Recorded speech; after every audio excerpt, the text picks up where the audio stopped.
If you are trying to conceive, or you have fertility challenges, or if you even have unexplained infertility, I would like to offer you hope. I'm Dr. Ron Thompson, and almost 30 years ago, my partner and I pioneered and developed the laparoscopic gift procedure.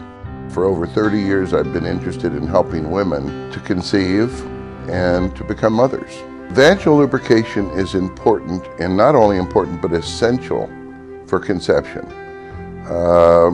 It takes the normal physiologic process of the vaginal lubrication of sexual arousal for the woman to produce this lubrication to actually capacitate the sperm. The sperm capacitation from the natural conception lubrication, which is in the vagina, enables the sperm to swim the 6 to 7 inches to the end of the fallopian tube in the ampulla, the only place that conception occurs.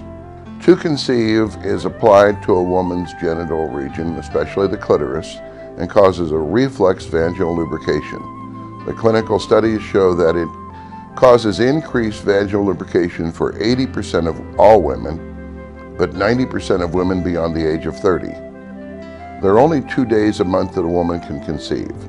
Once the egg is ovulated, it's taken up by the end of the fallopian tube, the ampulla, and that's the only place that it sits for a day or two and can be fertilized by capacitated sperm.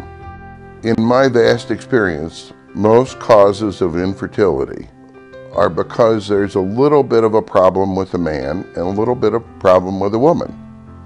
Maybe the man has a decreased sperm count or increased amount of abnormal sperm. Maybe the woman has inadequate sexual arousal and inadequate vaginal lubrication.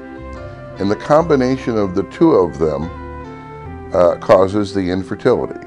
I think it's always best to correct all the factors that you can so that you optimize the chances to have a conception, because you only have a chance 2 days of every month.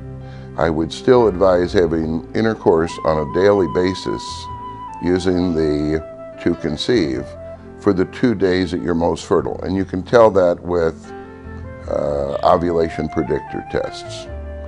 Also, before any patient starts attempting to conceive, they should use the brand new sperm check that will tell if your husband has an adequate sperm count. Now, that doesn't tell if there are too many abnormal forms. It doesn't tell if the sperm are too immature.